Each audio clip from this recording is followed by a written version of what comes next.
Of this sense of not being good enough, not being lovable enough. Now that means I spent much of my life trying to prove that I'm good, that I'm lovable, that I'm important, which then drives all kinds of behaviors, which then create more problems. Have you ever wondered why you feel not enough, no matter what you achieve? The answer might not be in your past, but in the wound your past left behind. In this video, we'll explore trauma in a way you may have never heard before. Not as a diagnosis, not as a label, but as a human wound, one that quietly shapes how we see ourselves, how we love, and how we suffer.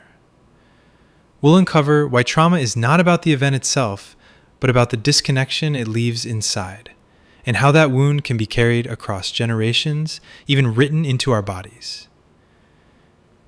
Together, we'll listen to the voices of leading trauma experts, and most importantly, we'll begin to recognize that healing isn't about fixing what's broken.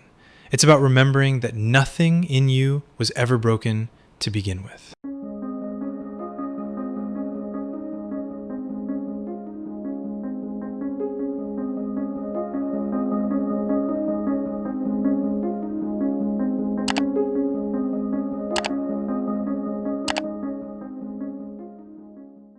Trauma is not what happened to you. It's what happened inside of you as a result of what happened to you. Physical abuse, sexual abuse, emotional abuse of children, neglect, a parent being addicted, a parent dying, a parent being jailed, poverty or racism. These are big T traumatic events that can wound kids. Oh gosh, that's one of the impacts of trauma. Is that shame-based view of the self. That people start blaming themselves. That somehow you invited it or deserved it or you didn't fight back hard enough. The healing needs to begin with some compassionate curiosity towards the self. Not why, but why. It's a totally different conversation. Well, a lot of people are facing challenges. A lot of people are very hard on themselves. A lot of people think there's something wrong with them. My fundamental understanding and what I've learned is that underneath there's nothing wrong with anybody. That everything you're dealing with came along for a reason. There were adaptations or there were responses to difficult situations. And the more you can understand where your issues came from, and even when your negative self-view and the shame and the self-loathing and the self-criticism and the perfectionism that you experience, that there were actually responses to some kind of life experience. And that fundamentally there was and there is nothing wrong with you, and those things can be looked at and you can understand them and you can transform that and really become yourself, who you are. That's available to you. It's available to everybody. So nobody's damaged goods. Well, so I was born 80 years ago this year in Budapest, Hungary, January 1944, to Jewish parents whose lives were already impacted by the Second World War. My father was in forced labor with the Hungarian army. A Jewish man had to go into forced labor when I was born, so he wasn't there when I was born. In March, the German army occupied Hungary, and then the genocide, the Holocaust that had obliterated the Jewish population of Eastern Europe, but not yet that of Hungary, began in our country. And within 3 months, between March and June, they murdered 500,000 Jews, including my grandparents. And we came very close to being deported ourselves, my mother and I. So I spent the first year of my life under Nazi occupation, with a mother who was terrorized and grief-struck. Didn't know if my father was dead or alive for most of that year. And then when I was 11 months of age, to save my life, mother gave me to a complete stranger, a Christian woman in the street. And she conveyed me to some relatives living in relative safety and hiding. I didn't see her for 5 or 6 weeks. And all this is recorded in the journal that she kept. I didn't discover the journal. I always had her journal. But for many years, when I tried to read it, I'd get dizzy. It's almost like something in me knew that this is too painful for me to handle. So it wasn't until some years ago, when my mother was still alive, when I asked her to actually read the journal to me so I could really read what happened. And she wrote in the journal that I'm writing this because if my son grows up, I want him to know what happened. So that's in a nutshell. But those events left a deep imprint in my nervous system, in my body, and in my psyche. And those traumatic events created a lot of psychological wounds in me that took me some years to even recognize, let alone to heal. And it wasn't until I was into late adulthood and or middle age that I really began to deal with it and to recognize the subsequent impacts that then I passed on to my kids without meaning to, but just for the lack of awareness. Before it shaped my work, it shaped me and how I functioned in the world or how I dysfunctioned in the world in so many ways. So it's when I began to experience challenges in my life. I was a successful doctor in my early 40s, respected, but depressed and unhappy. I was married to the love of my life, and we had a very strained, conflictual marriage. And my kids had issues, and in some ways they were afraid of me because I was very unpredictable. So all those issues then made me start looking for some answers. So the work began by having to look at myself and trying to understand the sources of my behaviors. And that coincided with me noticing things as a physician in my medical practice. And that's how I began to look at childhood development, the impacts of early years, the concept of trauma and what that represented, and its impacts on adult or childhood mental health, physical illness, and so on. So both my personal experience and my professional work kind of led me in this direction of exploration. They're largely decisive. And this begins even before birth. So already the emotional states of the mother while carrying the baby will affect the child's brain development.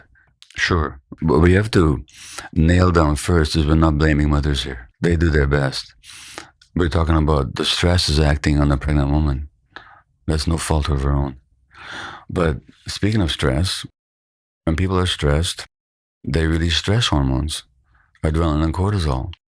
When the mother is stressed in pregnancy, those stress hormones go through the placenta, the umbilical cord to the baby. That affects the child's nervous system and his development. Cortisol has a huge impact on the development of important brain circuits. You can look at the heart rate of infants in the womb as it changes as the mother's more or less stressed. So these are just physiological facts. So there was a study done after 9/11, after the tragedy of 9/11, women who were pregnant then and who suffered post-traumatic stress disorder in the third trimester of pregnancy as a result of 9/11, their infants had abnormal stress hormone levels a year later. Now, abnormal stress hormone levels have an impact on brain development and on physiology, and physiological health as well. So you can expect those kids, unless something's done to correct it, to face more challenges later on. And we know that mothers who are stressed during pregnancy, depressed during pregnancy, their children are more likely to have ADHD, attention deficit disorder, or other mental health challenges. So it's just, now what's interesting here is indigenous people have always known this. I was talking to a native group in British Columbia where I live, and this guy comes up to me and says, Doc, in our community, when a woman was pregnant, there was a rule that if you're stressed or upset, you were not permitted to go near them. We didn't want your stress and upset to affect the baby. So this modern science has only confirmed indigenous wisdom. But it's a huge issue in this country, in this culture, because people are so stressed for so many reasons. Well, first of all, when my mother was carrying me, I don't think she even wanted to be pregnant. I mean, what Jewish woman really wanted to be pregnant in the middle of the Second World War when her husband is in forced labor? Already in utero, kids can feel if they're not wanted. On the one hand, there's the awareness that this is what happened, but the way you formulated it, that you hurt your kids. No, pain flowed through you to your children, but you didn't hurt them.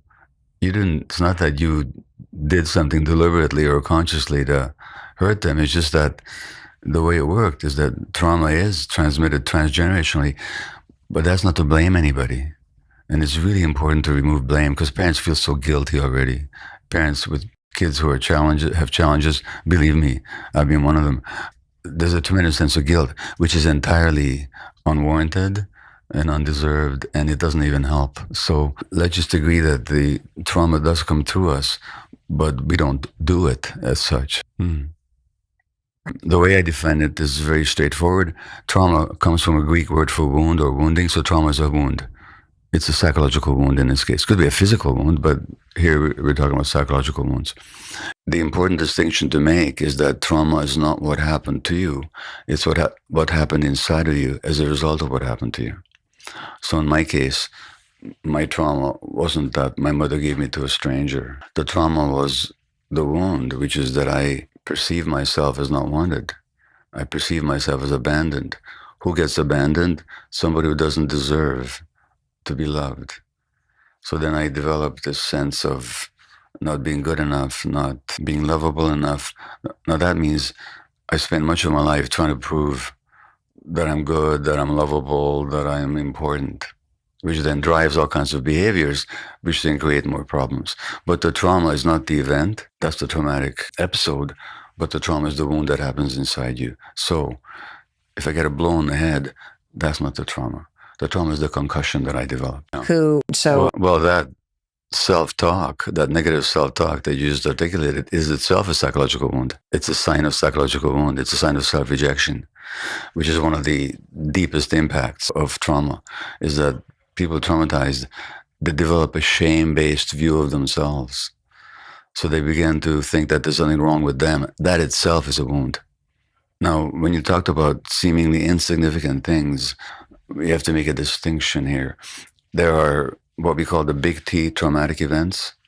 Those have been well studied: physical abuse, sexual abuse, emotional abuse of children, neglect, a parent being addicted, a parent dying, a parent being jailed, violence in the family, a rancorous divorce, a parent being mentally ill, to which we need to add social factors such as poverty or racism. These are big T traumatic events that can wound kids, and we can talk about the ways in which that happens. But you can also wound kids not by doing bad things to them that you shouldn't, but by not doing the good things that they need. In other words, children have certain needs. A human child is born with certain evolution-determined needs. Those children whose needs are not met that way, for example, for unconditional loving acceptance, and I'm not talking about the parent's love, I'm talking about the capacity of the parent to unconditionally accept the child and to see the child. Sure, children get to experience and see themselves the way they are seen by the adults. So if a child gets emotional and they get criticized, then there's something wrong with their emotions. If a child is very sensitive and they're told, don't be so sensitive, they think there's something wrong with them. If a young toddler is behaving a certain way, and the parent thinks that the way to correct this is to punish the child, then the child is just being a 2-year-old, then the child begins to believe that there's something wrong with them, and they have to compensate for that by meeting the parent's expectations. So now the acceptance is no longer unconditional. I'll accept you if you look this way, talk this way, behave this way. And then all your life, you'll be worried about how do people see you. That's a sign of a childhood wound. Because fundamentally, we need to be connected to ourselves. And when parents don't see us, we don't see ourselves. That's just a fact. And if you look at human evolution, we didn't evolve under the conditions that kids are raised now. We evolved under conditions for millions of years until 15,000 years ago, living in small communities where there were many adults. It takes a village to raise a child.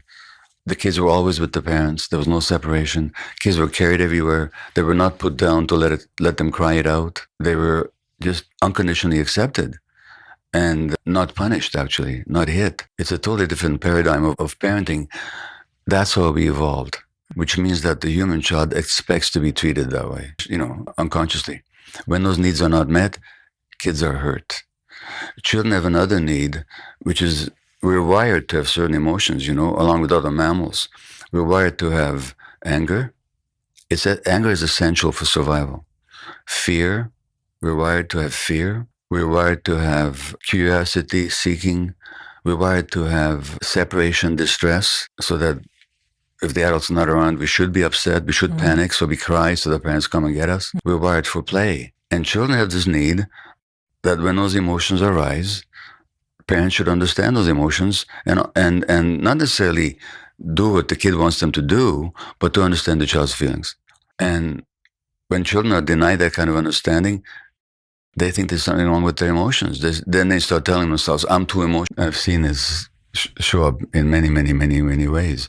Now, the thing that I would take up with you is develop a need to be attractive so they can attract attention. Now, look at the damage done in this culture by people thinking that they need to meet certain standards of physical looks and the trouble that people go to.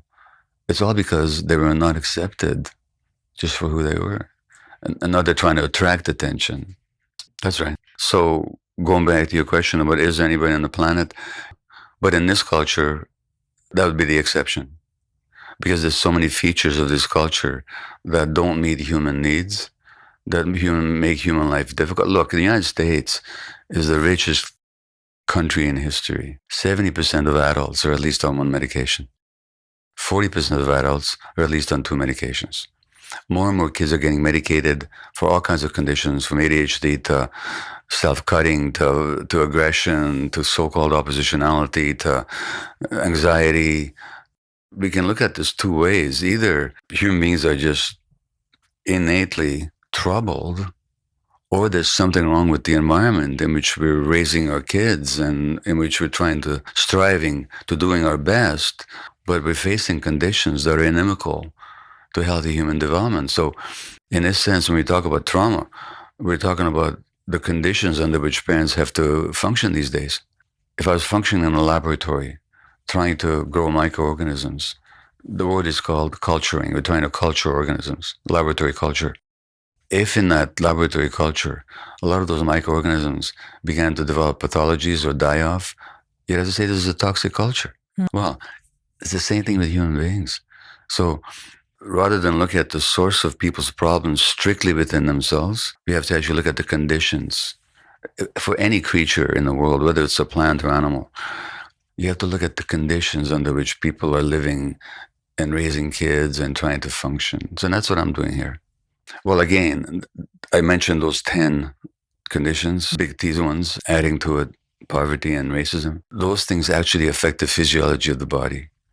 So people who are traumatized that way, they have a much higher risk. For example, people who've had several of those big experiences that I talked about, they have a higher risk for autoimmune disease, high risk for cancer, much higher risk for addiction, much higher risk for mental health problems, and so on. So that happens on both the physiological and the psychological level. Okay. On the physiological level, trauma incites inflammation in the body. So people who are severely traumatized in childhood, you can measure the level of inflammatory particles in their bloodstream. They'll be abnormally high, which makes them more at risk for cancer, more at risk for autoimmune disease, more at risk for depression, mental health problems, and so on. That's just a physiological fact. Trauma can affect the way genes are turned on and off. So genes don't function independently. There are very few conditions that are purely genetically determined. There are some. One runs in my family, muscular dystrophy. If you inherit the gene, you'll have the disease. But that's very rare, relatively. But genes are turned on and off by the environment, so the wrong genes can be turned on and the right genes can be turned off by trauma. Then trauma can dysregulate the body's stress mechanism.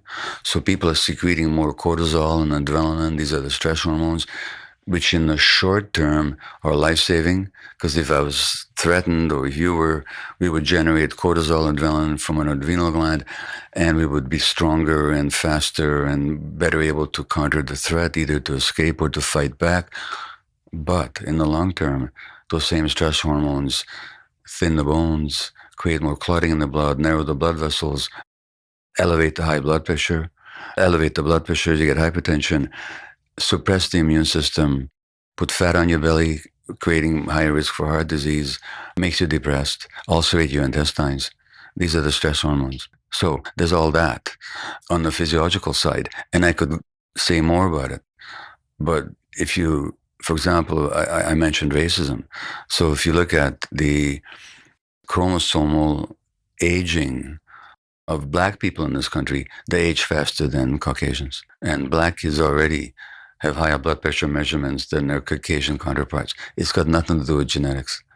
It's got to do with the stress of racism. A Black woman in this country The more episodes of racism they experience, the higher the risk for asthma. Children whose parents are stressed are at higher risk for asthma. This has been known for decades. I could go on a great length about that. So these are some of the physiological impacts. Then there are the emotional impacts. So, like in my case, being given to a stranger gives me the sense of not being wanted, not being important. Then I develop behaviors where I try and prove my importance. So I become a workaholic doctor. So I drive myself too hard. And I don't pay so much attention to my family because I'm out there trying to prove my importance in the world. Now that has impact on my kids. That has impact on my marriage. So there's these behavior, emotional impacts which result in certain behaviors. Then we can talk about addictions. Addictions is a huge consequence of childhood trauma of all kinds. And there's all kinds of science behind that. So one more thing, if I may say, when people get the message that their emotions aren't acceptable to the adults, children will push down their feelings in order to be accepted. And they'll try to be nice and cooperative, and they'll try to fit in with other people's expectations, which then means they'll be stressed all the time, which then potentiates all kinds of illness. Well, the child is very sensitive to the parents' emotional states. And even if, for example, one of the ways you can tell if a marriage is troubled is you can ask the parents, or you can measure the child's stress hormone levels. So the stresses of the parents are directly related, affecting the child's physiology and the child's psychology. So you may not have articulated and clearly see what was going on, but especially if you're a sensitive person genetically, and that is genetic sensitivity, you'll feel exactly what's going on, and you'll think it's all about you.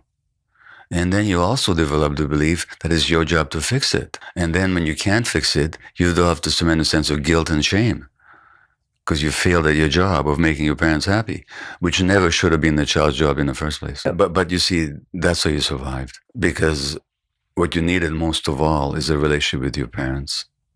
And one of the needs of children that I haven't mentioned is what we can call rest, which means because in a rest state, we can develop and grow and unfold. Now, rest means the child doesn't have to work to make the relationship work with the parent. The relationship is just there. There's nothing the child can do to break the relationship. Now, in a situation where that's not the case, then the child necessarily has to work to make the relationship work, because without that relationship, they know they can't survive. So that adaptation, the hypervigilance on your part. Remember I said in the beginning that nobody's damaged goods? Mm-hmm. So that hypervigilance on your part, and that belief that it's your job to make the situation peaceful, that's an adaptation on your part. That's an outcome of trauma. The problem is that becomes then wired into your personality. But children don't have any choice in the matter. They have to adapt to this situation. Those adaptations, they become wired into their personalities, and that's who they think they are. That's not who they are. Those are their adaptations. Their trauma showing up in their behavior and in their emotional functioning. No siblings grow up in the same house.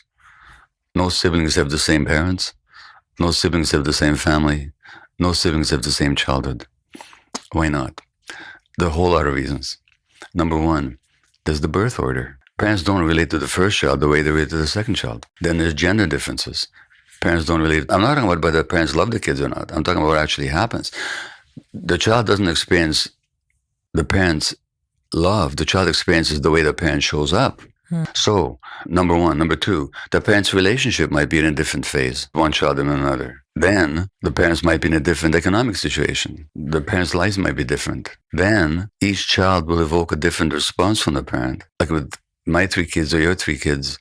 So you have 3 children. Yeah, you have 2 daughters and a son. I have 2 sons and a daughter. It's not that I loved or we loved any one of them more than the other, but we responded to them differently. And there's one more factor, which is children are born with different temperaments, which is they experience the world differently. So even if I could be the same parent to all my kids, which I couldn't be, they'd still have 3 different parents because they would experience me differently. I understand. So we went through the same thing with one of our children.